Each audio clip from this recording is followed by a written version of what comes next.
Crush രചന നീലാംബരി, അവതരണം Shahul Malayil, editing Faisal C M Noonjeri. കലങ്ങിയ കണ്ണുകളും തളർന്ന മുഖമായി നിൽക്കുന്ന രുദ്രദേവിനെ കാണെ ഏകയുടെ കരച്ചിൽ 10 മടങ്ങ് വർദ്ധിച്ചു. അയാൾക്ക് നേരെ ഇരുകൈകളും കൂപ്പി അവൾ ആർത്ത് കരഞ്ഞു. എന്നെ കൂടി കൊണ്ടുപോകും സർ, എനിക്കെന്നെ വൈരിനൊന്ന് കണ്ടാൽ മാത്രം മതി. ദൂരെന്ന് കണ്ടിട്ട് ഞാൻ പോയിക്കോളാം സർ. എല്ലാവരും പറയുമ്പോൾ അവനൊന്നും ഇല്ലാതിരിക്കുന്നത് എനിക്കൊന്ന് കണ്ടാൽ മാത്രം മതി സർ. ഞാൻ ഒരിക്കലും അതേ കണ്ണിന്റെ മുമ്പിൽ ഇനി വരില്ല. ഞാൻ പോയിക്കോളാം സർ. ഇങ്ങോട്ട് വേണേലും ഒരു തവണ, ഒരൊറ്റ തവണ ഒന്ന് കണ്ടോട്ട് ഞാൻ സാറിന് കാല് പിടിക്കും. വീണ്ടും അവൾ അയാളുടെ കാലിലേക്ക് തന്നെ വീണു. മോളെ. അയാൾ അവളെ ഉയർത്തി നെഞ്ചോട് അണച്ചു പിടിച്ച ശേഷം ആദ്യം നോക്കിയത് ഏകയെ കണ്ടിട്ടും കണ്ട ഭാവം നടിക്കാതെ എല്ലാ നോക്കിൽക്കും തന്റെ സഹോദരിമാരുടെയും അവരുടെ മക്കളുടെയും നേരെയാണ്. അപ്പോഴേക്ക് ആ സെക്യൂരിറ്റി ജീവനക്കാരൻ അവരുടെ അടുത്തേക്ക് എത്തിയിരുന്നു. സോറി സാർ, ഞാൻ പിടിച്ചു മാറ്റാൻ ശ്രമിച്ച ഇവിടെ. സാർ വിട്ടേക്ക്, അവളെയൊക്കെ പുറത്തേക്ക് വലിച്ചെറിയാൻ വേണ്ട. വൈരിൻ സാറിന്റെ ആരാധികമാരാണെന്ന് പറഞ്ഞ് കുറെ എണ്ണം പുറത്ത് കാവൽ നിൽപ്പുണ്ട്. അതിലൊരുത്തിയവളും കണ്ണുവാളിപ്പോ ഓടിക്കയറി വന്നു. അങ്ങോട്ട് മാറി. അത്രയും പറഞ്ഞുകൊണ്ട് രുദ്രദേവിന്റെ നെഞ്ചിൽ പതിങ്ങളുടെ കയ്യിൽ കടന്നു പിടിച്ച ആ സെക്യൂരിറ്റി ജീവനക്കാരൻ അതീവ ദേഷ്യത്തോടെ കാലുയർത്തി അയാളെ നെഞ്ചിൽ ആദ്യം. അയാൾ ദൂരേക്ക് തെറിച്ചു വീണും കണ്ടിരുന്ന ബാക്കി സെക്യൂരിറ്റി ജീവനക്കാർ ഓടിപ്പോയി അയാളെ പിടിച്ചെഴുന്നേൽപ്പിക്കാൻ ശ്രമിച്ചു.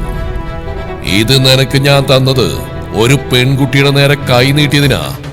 നിന്റെ ഡ്യൂട്ടി നീ കൃത്യമായിട്ട് ചെയ്യുമ്പോഴും ഒരു കാരണവുമില്ലാതെ പെൺകുട്ടികളെ കൈ നീട്ടിയടിക്കാൻ നിനക്ക് അധികാരമില്ല. അയാളുടെ കണ്ണുകളിലെ കണ്ണുനീർ കനൽക്കട്ട പോലെ തിളങ്ങി. സർ, ആരാ പെൺകുട്ടി? ഒന്ന് പറയോ? ബോഡികൾ തന്നെയാണോ സർ? വൈൻ്റെ കണ്ടീഷൻ ഇപ്പം എങ്ങനെയുണ്ട്? റിപ്പോർട്ടർമാർ മൈക്ക് ഉയർത്തി വെച്ച് വാതിലപ്പുറം ഉറക്കെ ചോദിക്കുന്നുണ്ട്.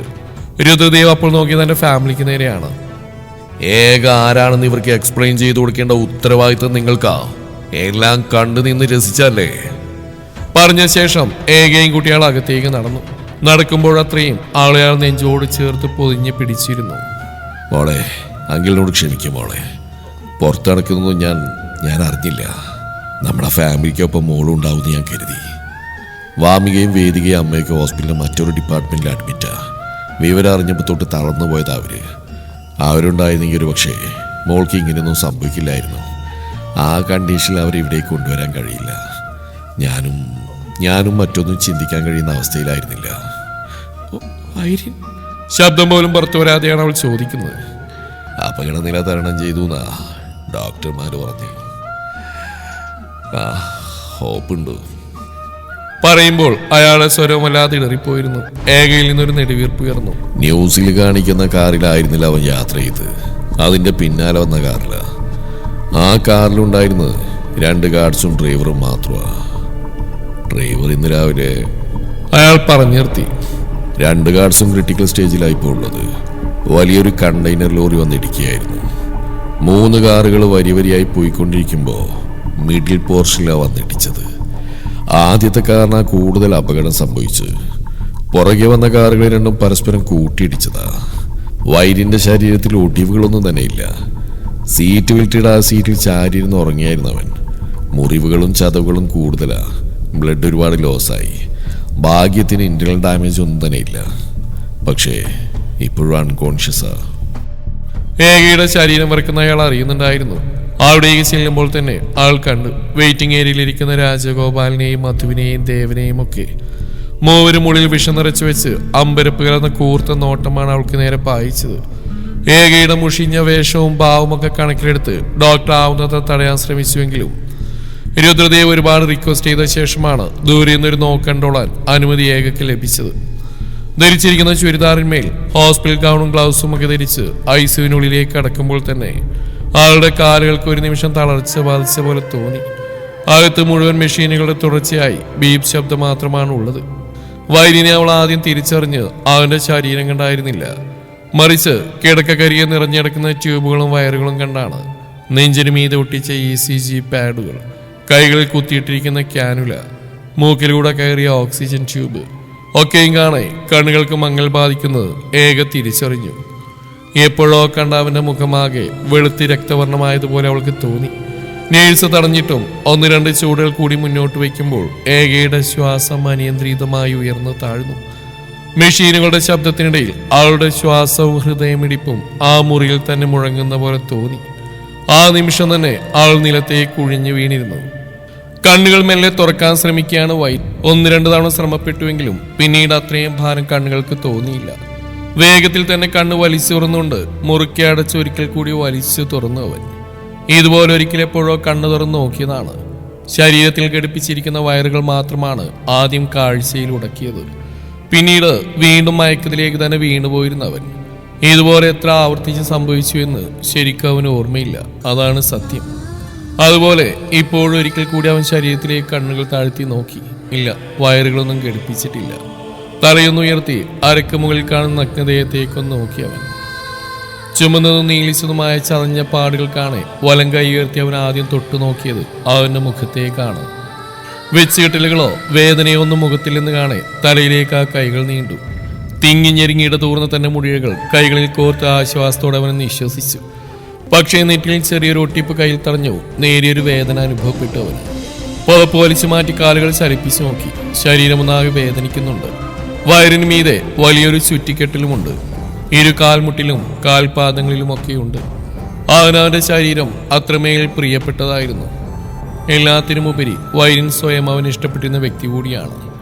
ഒരു സിനിമാ നടനായതുകൊണ്ടാവും ആന്തരിക സൗന്ദര്യത്തെക്കാൾ അവൻ കൂടുതൽ സ്നേഹിച്ച് സ്വന്തം ബാഹ്യ സൗന്ദര്യത്തെ ആയിരിക്കണം. ആ വെപ്രാളമാണ് അവൻ കാട്ടിയത്. ഏയ് സിസ്റ്റർ. തൊട്ടടുത്ത് ടേബിൾ തലയായി ചേർന്നുറങ്ങിയ നേഴ്സിനെ അവനെ നോക്കി പതിയെ വിളിച്ചു. ഞെട്ടി ഉറച്ചുകൊണ്ടാണ് നേഴ്സ് എഴുന്നേറ്റ്. ഓ സോറി സർ, ഉണർന്നോ? വേദനിക്കുന്നുണ്ടോ സർ? എന്തെങ്കിലും തോന്നുന്നുണ്ടോ? ഞാൻ ഡോക്ടറെ വിളിക്കാം. No, I am alright. എനിക്ക് ഡ്രസ്സ് വേണം. അവൻ അന്നേരം അതാണ് ആവശ്യപ്പെട്ടത്. വാക്കുകളിൽ അല്പം വാശി മുന്നിട്ട് നിൽക്കുന്ന പോലെ തോന്നി നേഴ്സിന്. ഡോക്ടർ വന്ന് പരിശോധിച്ചിട്ട് പോരെ സർ? ഞാൻ പോയി വിളിച്ചിട്ട് വരാം. നോ, ദേഷ്യത്തിൽ പറഞ്ഞുകൊണ്ട് എഴുന്നേൽക്കാൻ ശ്രമിച്ചു. അടിവയറ്റിൽ അനുഭവപ്പെട്ട വേദനയിൽ മുഖം ചുളിച്ചു അവൻ. യൂറിനറി കാത്തറ്റർ ഇട്ടിരുന്നു. ഇന്നലെ നൈറ്റ് ഡോക്ടർ റിമൂവ് ചെയ്ത്. അതിന്റെ വേദനയാവും. എപ്പോഴോ കണ്ണു മിഴിച്ചതാണ് ഏക. സ്വബോധം വന്നവും ചാടിപ്പടഞ്ഞ് എഴുന്നേറ്റു അവൾ. ICUവിൽ വെച്ച് ബോധം മറിഞ്ഞ് വീണ മാത്രമാണ് ആൾക്ക് അന്നേരം ഓർമ്മ വന്നത്. ചുറ്റിലും ഒന്ന് കണ്ണു വായിച്ചതും താനൊരു റൂമിലാണെന്ന് അവൾക്ക് മനസ്സിലായി. ഹോസ്പിറ്റൽ ബെഡും സ്റ്റാൻഡിൽ തൂക്കിട്ടിരിക്കുന്ന മരുന്ന് തരുന്ന ട്രിപ്പ് ബോട്ടിലും വലങ്കയിൽ ഘടിപ്പിച്ചിരിക്കുന്ന ക്യാനിലും ഒക്കെ കാണേ ഒരു പകപ്പോടെ ബെഡിൽ നിന്നും ചാടി ഇറങ്ങിയവൾ. ആ റൂമിലെ തന്നെ മറ്റൊരു ബെഡിൽ പരസ്പരം കെട്ടിപ്പിടിച്ച് കിടന്നുറങ്ങിയാണ് ഋതുവും ആതിരയും. ഏകമെല്ലെ നടന്ന് ടേബിളിരിക്കുന്ന ഋതുവിന്റെ ഫോൺ കയ്യിലെടുത്ത് നോക്കി. സമയം 5:30 AM. അപ്പൊ താനും ഒരു പകലൊരു നൈറ്റും കിടന്ന് ഉറങ്ങിപ്പോയോ? ശരിയാണോ? എപ്പോഴോ കണ്ണു തുറന്ന് ചാടി എഴുന്നേൽക്കാൻ ശ്രമിച്ചപ്പോൾ ട്രിപ്പിട്ട അവസ്ഥയിലായിരുന്നു താൻ. പിന്നീട് വീണ്ടും കണ്ണുകൾക്ക് മയക്കം ബാധിച്ച പോലെ താൻ ഉറങ്ങിപ്പോയി. ആൾ മെല്ലെ മുറി തുറന്ന് പുറത്തേക്ക് ഇറങ്ങി. ഇരു സൈഡിൽ ഒരുപാട് റൂമുകളുള്ള ആ ഹോസ്പിറ്റൽ കോറിഡോറിലൂടെ ആൾ മെല്ലെ നടന്നു. ആൾക്കാരുടെ ബഹളവും കുട്ടികളുടെ കരച്ചിലും ഒക്കെ കേൾക്കാം. വൈരിൻ കിടക്കുന്നത് ഈ ഹോസ്പിറ്റലിന്റെ ഏത് ഭാഗത്താണെന്ന് അവൾക്ക് അറിയില്ലായിരുന്നു. എൻട്രൻസിലൂടെ കയറി ചെല്ലാൻ മാത്രമേ ആൾക്കപ്പോൾ അറിയുമായിരുന്നുള്ളൂ. ആരോടെങ്കിലും ചോദിച്ചാൽ ഒരിക്കൽ കൂടി തന്നെ തടഞ്ഞു വെച്ചാലോ എന്ന് അവൾ ഭയന്നു. പാത്രവും ഫ്ലാസ്കും ഒക്കെയായി നടന്നു പോകുന്ന ആൾക്കാരുടെ ഒപ്പം ഏറെ ദൂരം നടന്ന അവൾ ഹോസ്പിറ്റലിന് പുറത്തേക്ക് ഇറങ്ങി. പിന്നീട് നേരെ മെയിൻ എൻട്രൻസിലേക്ക് തന്നെ വേഗത്തിൽ അവൾ നടന്നു. സമയം 6 മണിയോട് അടുത്തിരുന്നു. ഇപ്പോൾ പഴയ പോലെ അത്രയും തിരക്കുകളൊന്നും ഇല്ലെങ്കിൽ കൂടി ഫോണും ക്യാമറയും മൈക്കും ഒക്കെ പിടിച്ച് 3-4 പേർ ഇപ്പോഴും അവിടെ തന്നെയുണ്ട്. എൻട്രൻസിന് മുന്നിൽ വന്നിരുന്ന് അകത്തേക്ക് അവൾ കണ്ണു വായിച്ചു. ഇന്നലെ രാവിലെ കണ്ട അതേ സെക്യൂരിറ്റി ജീവനക്കാർ തന്നെയായിരുന്നു അപ്പോഴും അവിടെ ഉണ്ടായിരുന്നത്.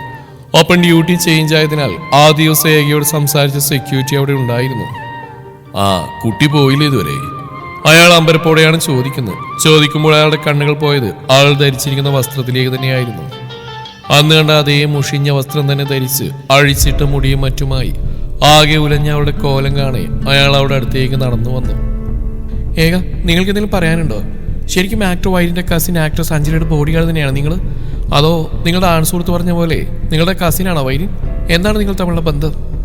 മൈക്ക് നീട്ടി ഒരു പെൺകുട്ടി ചോദിക്കുന്ന ചോദ്യങ്ങൾക്ക് മുമ്പിൽ തികഞ്ഞ അപരിചിതത്തോടെ പകച്ചു നിന്നു അവൾ. ആളുടെ ചുറ്റും ആരൊക്കെയോ കൂടി. അയ്യോ, അതിനാരും ശല്യം ചെയ്യില്ലേ? കൊമ്പത്ത് പിടിപാടുള്ള കക്ഷിയാ. ഇന്നലെ രാവിലെ കിടന്ന് വട്ട് കാണിച്ചതിന് ഞാനൊന്ന് പിടിച്ചു മാറ്റാൻ ചെന്നാ നിങ്ങൾ കണ്ടില്ലേ ഇന്നലെ ഇവിടെ നടന്ന പുകില്? കേറി അകത്തോട് പോയേട്ട വേണം. എല്ലാവരും ഒന്ന് മാറിക്കൊടുക്ക്, ഇല്ലേ മേടത്തിന് ദേഷ്യം വരും.